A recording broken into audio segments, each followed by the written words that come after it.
성경 말씀을 보도록 하겠습니다. 에베소서 4장 11절부터 15절 신약 성경 314페이지에 있습니다. 말씀은 제가 봉독하겠습니다. 에베소서 4장 11절부터 15절까지 말씀입니다. 11절 말씀부터 제가 15절까지 읽겠습니다. 그가 어떤 사람은 사도로, 어떤 사람은 선지자로, 어떤 사람은 복음 전하는 자로, 어떤 사람은 목사와 교사로 삼으셨으니 이는 성도를 온전하게 하여 봉사의 일을 하게 하며 그리스도의 몸을 세우려 하심이라. 우리가 다 하나님의 아들을 믿는 것과 아는 일에 하나가 되어 온전한 사람을 이루어 그리스도의 장성한 분량이 충만한 때까지 이르리니 이는 우리가 이제부터 어린아이가 되지 아니하여 사람의 속임수와 간사한 유혹에 빠져 온갖 교훈의 풍조에 밀려 요동하지 않게 하려 함이라. 오직 사랑 안에서 참된 것을 하여 범사에 그에게까지 자랄지라. 그는 머리니 곧 그리스도라. 아멘. 이 시간에는 목사님께서 누가 이래야 합니까? 하는 제목으로 말씀을 전해 주시겠습니다.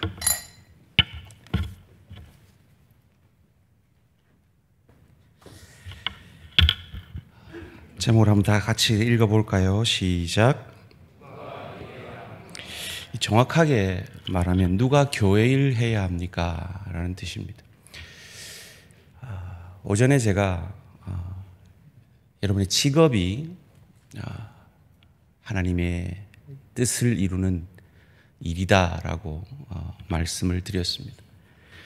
혹시 그 말씀을 들으면서 그럼 교회 일은 안 해도 되구나 뭐 이렇게 생각하신 분은 아무도 안 계셨으리라 믿습니다. 오늘 본문에 바울이 아주 즐겨 표현하는 그리스도의 몸이라는 표현이 있습니다. 예수를 머리로 하여 우리 모두는 그리스도의 몸입니다. 몸은 다 역할이 있죠. 그럼 교회 일은 어느 몸이 해야 하는가? 바로 그 문제입니다.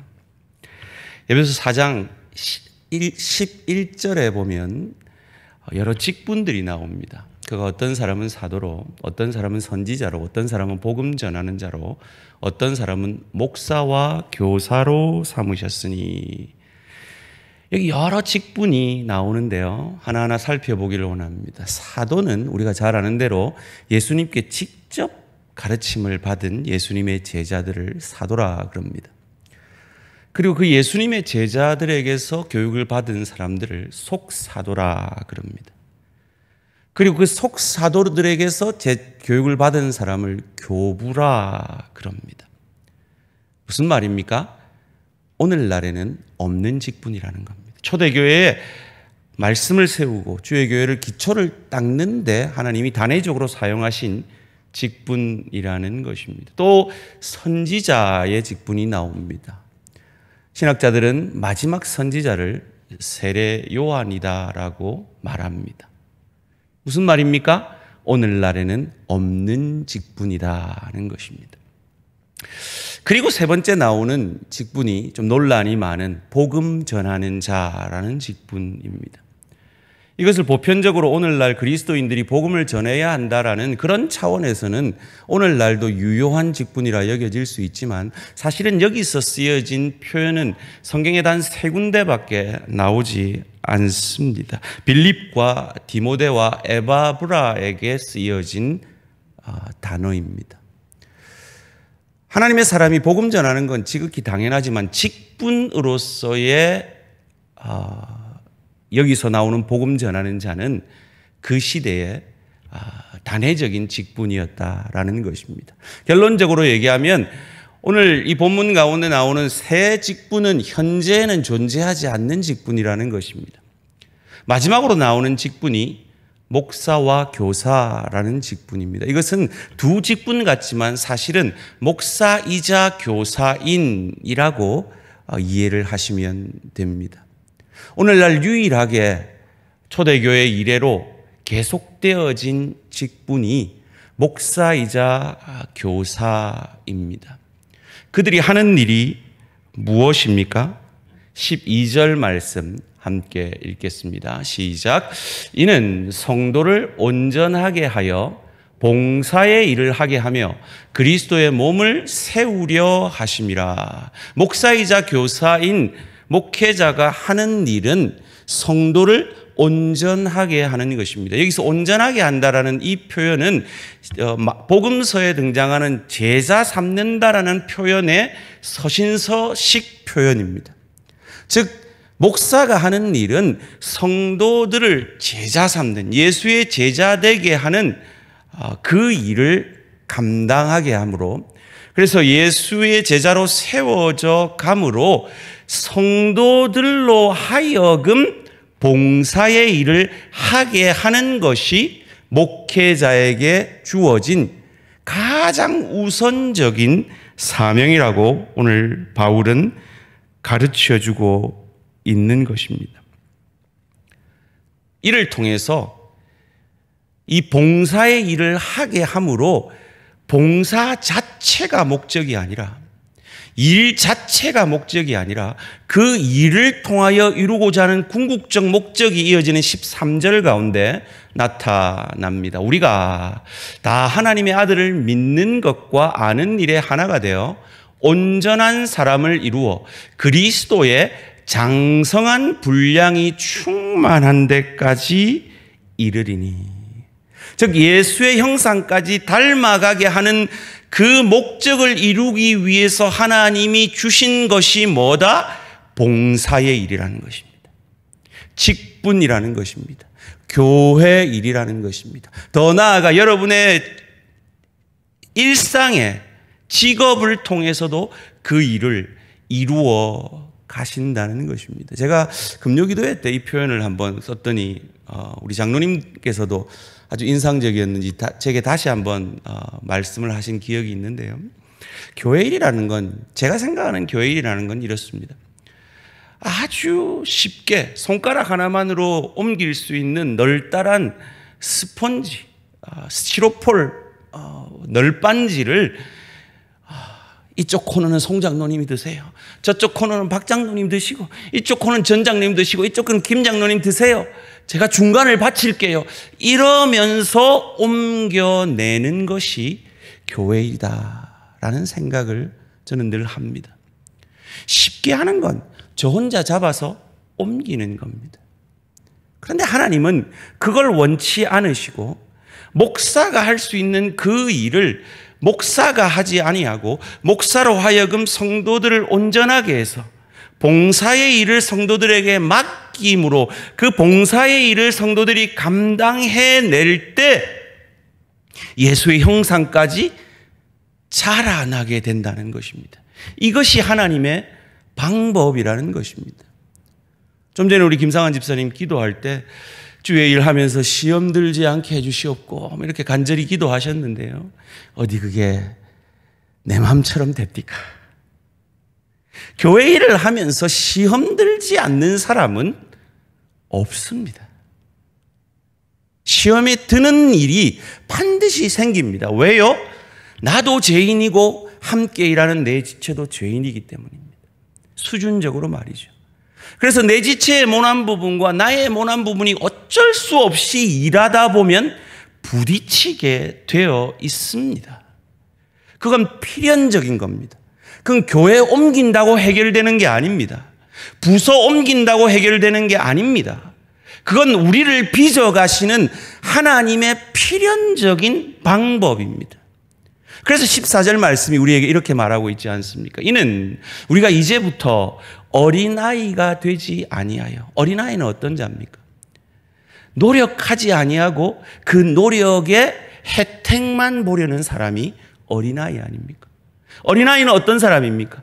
조금 하다가 힘들면 내 안 해라고 포기하는 자가 어린아이 아닙니까? 그런 어린아이가 주의 일에, 주의 교회 일을 할 때에 되지 말고 사람의 속임수와 간산한 유혹에 빠져 에이 안 해, 하지마, 교회 일 하지마, 그냥 주일 예배만 참석하고 가, 교회 일 해봐야 시험 들어. 우리 현정자매가 격한 공감을 하고 있습니다. 이거 어디서 시험 들었는지 모르겠는데. 속임수입니다. 간사한 유혹입니다. 시험은 필연적입니다. 상처받는 건 필연적입니다. 그걸 통해서 하나님이 일하고 계시기 때문입니다. 그걸 통해 내 모난 부분들을 깎아내고 계시기 때문입니다. 그걸 통해 상대방의 모난 부분을 깎아내고 있기 때문입니다. 그걸 통해 예수의 형상까지 자라게 하고 계시기 때문입니다. 그래서 온라인으로만 예배를 드릴 수 없는 거예요. 모여야 돼요. 함께 일해야 돼요. 상처를 받아야 돼요. 그 상처를 받음으로 겸손해져야 돼요. 온유해져야 돼요. 이전 같으면 그냥 때려 박을 일을 수모밤을 하고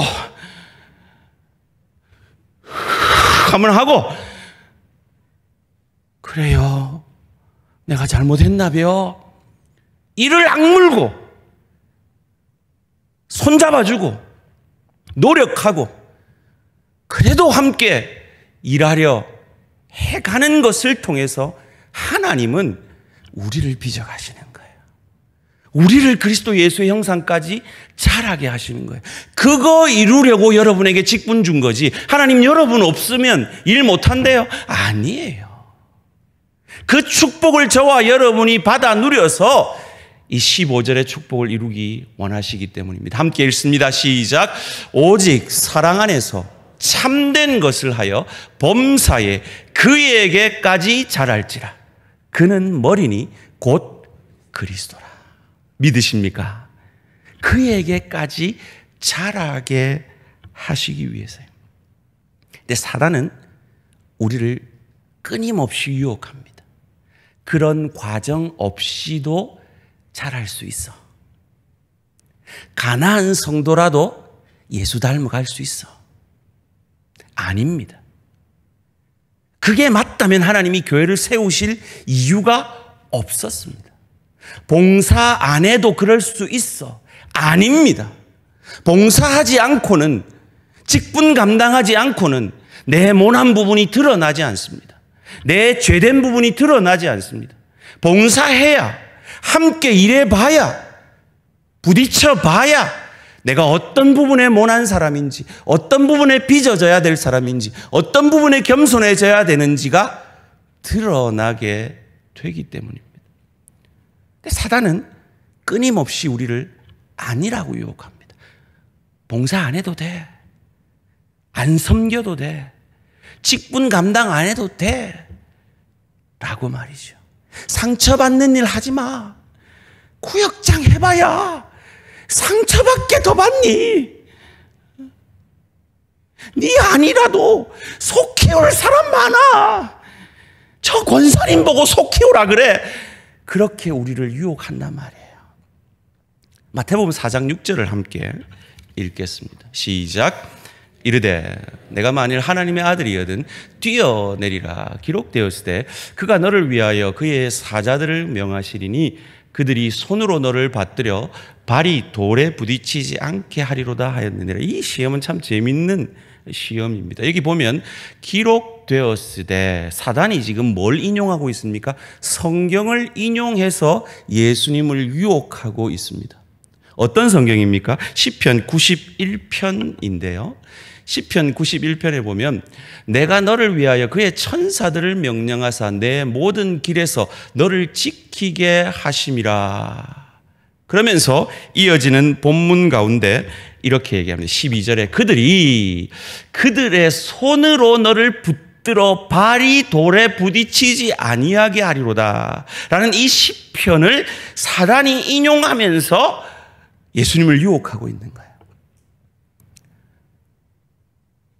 근데 재밌는 건 예수님이 성전에서 뛰어내려서 받는 게 하나님을 시험하는 겁니까? 예수님의 믿음을 시험하는 겁니까? 재밌잖아요. 이게 하나님의 뜻이면 내 믿음에 달려있는 거예요.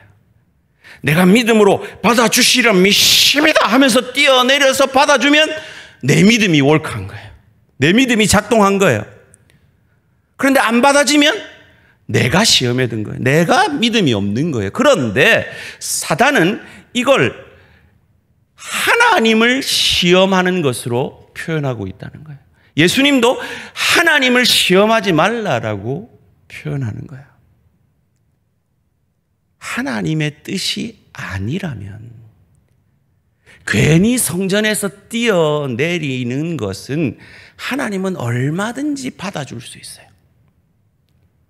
그런데 성전에서 뛰어내리는 건 하나님의 법칙이 아니에요. 하나님의 뜻이 아니에요. 하나님이 뜻이 아닌 짓을 해놓고 하나님이 받아주나 안 받아주나 보자면 하나님을 시험하는 게 된단 말이에요. 사단이 인용한 이 시편 91편 말씀이 도대체 어떤 의미냐? 3절 말씀에 보니까 이는 그가 너를 새 사냥꾼의 올무에서와 심한 전염병에서 건지실 것이며, 이 새를 얘기하고 있습니다. 시편은 시입니다. 노래입니다. 문자 그대로가 아닙니다. 4절 말씀에 보니까 그가 너를 그의 깃으로 덮으시리니. 예수님 깃이 있습니까? 이 상징이죠. 보호해 주실 것이라는 겁니다. 문자가 아니라 상징으로 해석해야 되는 걸 사단은 문자적으로 예수님을 시험하고 있는 겁니다. 12절 말씀에 보니까 그들의 손으로 너를 붙들어 발이 돌에 부딪히지 아니하게 하리로다. 성전에서 뛰어내리면 발이 볼에 부딪히지 아니하게 할 거야 라고 교묘하게 이 구절을 인용했지만 사단이 이 구절을 바로 인용했느냐? 아니라는 거예요. 이게 어디에 있는 돌입니까? 11절 말씀에 보니까 그가 너를 위하여 그의 천사들을 명령하사 내 모든 뭐에서? 길에서 돌에 부딪히지 않게 하는 거예요. 뛰어내려서 돌에 부딪히지 않게 하는 게 아니고 길 걷다가 돌에 부딪히지 않게 한다는 이 시편 말씀을 뛰어내리라. 그러면 너를 받아줄 것이다. 돌에 부딪히지 않게 할 것이다 라고 전혀 엉터리로 해석해서 유혹하고 있는 거라는 거예요. 아까 하나님을 시험하지 말라라고 했는데요. 성전에서 뜬금없이 뛰어내려가지고 하나님 받아주는지 안 받아주는지 보자는 하나님을 시험하는 거예요. 그렇게 하지 말라라는 거예요. 어떤 분이 은혜 받고 이제 내가 하나님 뜻대로 살겠습니다 하고 주여 주의 뜻을 보여주시옵소서 하고 성경을 탁 열었는데 가룟 유다가 목매어 죽으니라. 아닙니다. 하나님 다른 말씀을 주시옵소서 하니까 너도 이같이 속히 하라 뭐 이랬다는 그런 식의 말씀 해석인 거죠. 독을 마셔도 해를 받지 아니하고 이 구절 가지고 믿음 충만해가지고 독 마시고 죽은 사람이 한둘이 아니라는 거 아닙니까? 높은 곳에서 떨어지면 천사가 받든다는 이건 상징입니다. 그 상징을 사단은 사실로 해석했습니다. 그리고 걸어가다가 돌에 부딪히지 아니한다는 말을 뛰어내리면 받아줄 것이란 말로 오버해서 해석을 했습니다. 하나님을 시험한 것이죠. 하나님은 자연 법칙 속에서 역사하시는 하나님입니다. 물론 하나님이 하시고자 하면 저와 여러분을 뒤통수 한 대 딱 때려가지고 예수님 같이 성화시킬 수 있는 분이 하나님입니다. 그런데 하나님은 그렇게 일하지 않습니다. 어떻게 일하십니까? 저같이 부족한 사람을 목사로 만드셔서 우리같이 부족한 사람을 직분 맡기시고 사명 맡기셔서 그 사명을 자연스럽게 감당해내므로 그리스도 예수의 형상까지 자라가게 하시지 뜨겁게 기도 한번 하고 정말 성령 한번 뜨겁게 받으면 내가 예수님처럼 뿅 하고 화해진다라고 생각하는 건 하나님을 시험하는 것이라는 겁니다. 아닙니다. 하나님은 우리를 예수의 형상까지 자라게 하시는 그 방법을 그런 식으로 쓰지 않으십니다. 직분을 맡기셔서, 사명을 맡기셔서 그 일을 감당하면서, 시험받아가면서, 상처받아가면서, 눈물 흘려가면서, 그래도 내가 이 일을 감당해내야 된다라고, 그래도 저 지체를 품어 안아야 된다라고, 그래도 내가 이 시험을 이겨내야 된다라는 자연스러운 이 자연 법칙 속에서 하나님은 일하시는 것입니다. 그거 안 해도 나는 그리스도 예수의 형상까지 자라갈 수 있어라고 하는 건 하나님을 시험하는 것입니다.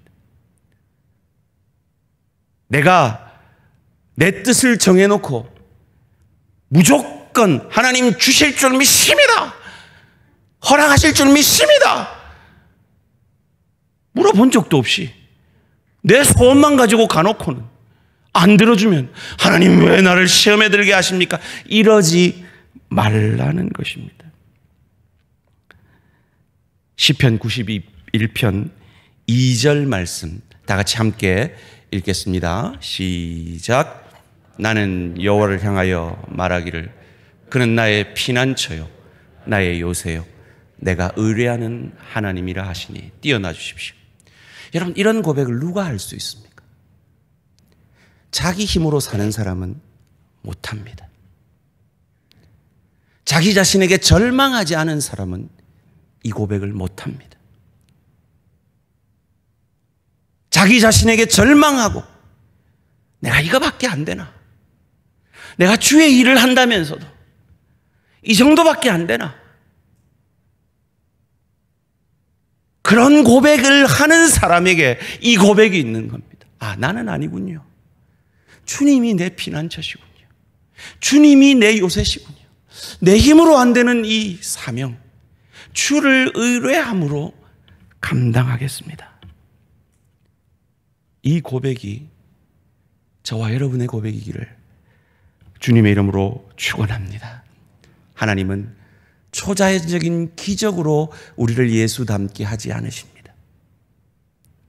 부족한 우리를 목사로 세우시고 장로로 세우시고 집사와 권사로 각 직분을 맡겨서 구역장으로 감당하며 교사로 감당하며 내 능력이 이거밖에 안 되나, 내가 이렇게 부족하나, 내가 이거 어떻게 감당하나, 그 고백을 하게 만드셔서 주님을 의지하게 하심으로 그리스도 예수의 형상까지 우리를 자라게 하시는 것입니다.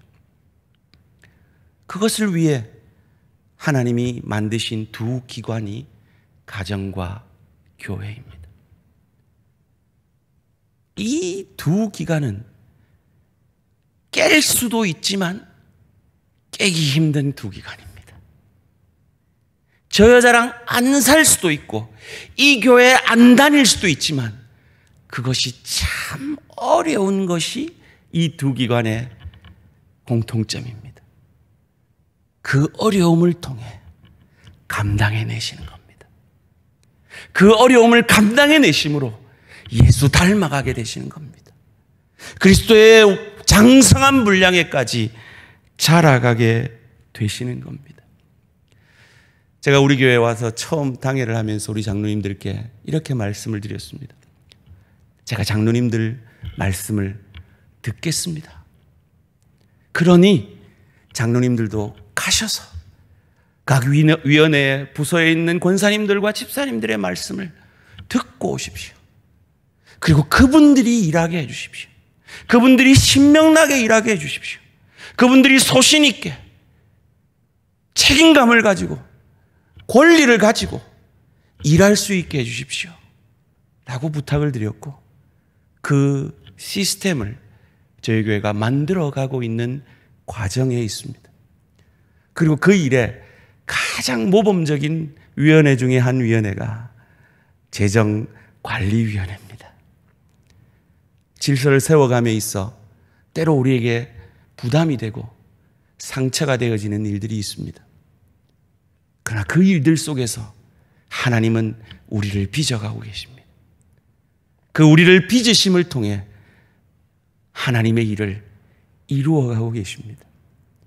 그 일이 목적이 아니라 우리 한 사람 한 사람이 목적이기에 그 일을 감당하실 때 어렵고 힘들어도 포기하지 마시고 끝까지 잘 감당해내심으로 그 일을 통해, 사명을 통해, 직분을 통해 그리스도의 장성한 분량에 이르게 되어지는 축복이 저와 우리 모든 성도님들의 것이 되기를 주님의 이름으로 축원합니다. 이 시간 한번 결단의 기도 드리시겠습니다. 여러분이 어떤 직분을 맡고 계십니까? 어떤 사명을 맡고 계십니까? 어떨 때 그 일을, 그 사명을 감당하고 싶지 않으십니까? 근데 그때 기억하십시오. 그 순간을 위해 여러분은 직분을 맡으신 겁니다.